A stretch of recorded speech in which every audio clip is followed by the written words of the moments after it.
நெல்லை சொரிமுத்து அய்யனார் கோவிலில் ஆடி அமாவாசை திருவிழா களைகட்ட தொடங்கியிருக்கிறது. இன்று முதல் சிறப்பு பேருந்துகள் இயக்கப்படும் நிலையில் வனத்துறையின் கடும் சோதனைக்கு பிறகு பக்தர்கள் கோவிலுக்கு அனுமதிக்கப்படுகின்றனர். இது தொடர்பான கூடுதல் விவரங்களோடு இணைக்கிறார் செய்தியாளர் சிவமணி.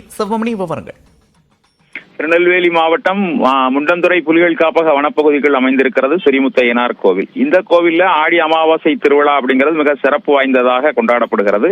இதற்காக முன்பு அதாவது 10 ஆண்டுகளுக்கு முன்பு வரை வனப்பகுதிக்குள்ளேயே ஒரு வாரத்திற்கு மேலாக அந்த பகுதி மக்கள் குடியமைத்து தங்கியிருப்பார்கள். தற்போது வனத்துறை கடும் கட்டுப்பாடுகள் விதித்ததன் அடிப்படையில் கடந்த 3 ஆண்டுகளாக 3 நாட்கள் மட்டுமே உள்ளே தங்கியிருப்பதற்கான அனுமதி வழங்கப்பட்டிருக்கிறது.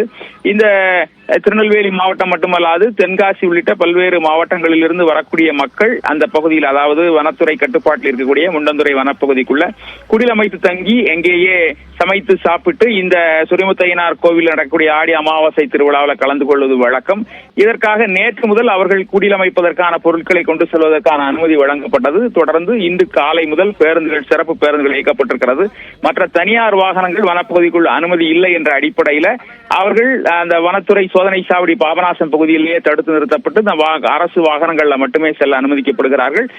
நாளை காலை முதல் தொடர்ந்து சிறப்பு பூஜைகள் சொரிமுத்து அய்யனாருக்கு நடத்தப்படும். அங்கே இருக்கக்கூடிய தொடர்ந்து பேச்சியம்மன், சொரிமுத்து அய்யனார் உள்ளிட்ட பல்வேறு தெய்வங்களுக்கு இங்கிருந்து செல்லக்கூடிய மக்கள் வழிபாடு நடத்துவார்கள். நாளை மாலை மற்றும் இரவில் அந்த பூக்குழி திருவிழா அப்படிங்கிறது நடைபெறும். இதில் பல ஆயிரக்கணக்கான மக்கள் பூக்குழி இறங்கி தங்களுடைய நேர்த்திக்கடனை செலுத்துவார்கள். இதற்காக வனத்துறையினர் கடும் கட்டுப்பாடுகளுடன் மக்களை அனுமதிக்கிறார்கள். வனத்துறை சோதனை சாவடியில அந்த பிளாஸ்டிக் உள்ளிட்ட பொருட்கள் கொண்டு செல்ல அனுமதி இல்லை, மது, பீடி, சிகரெட் உள்ளிட்ட பொருட்கள் கொண்டு செல்ல அனுமதி இல்லை. அனைத்தையும் சோதனை செய்து பக்தர்களை அனுப்புகிறார்கள்.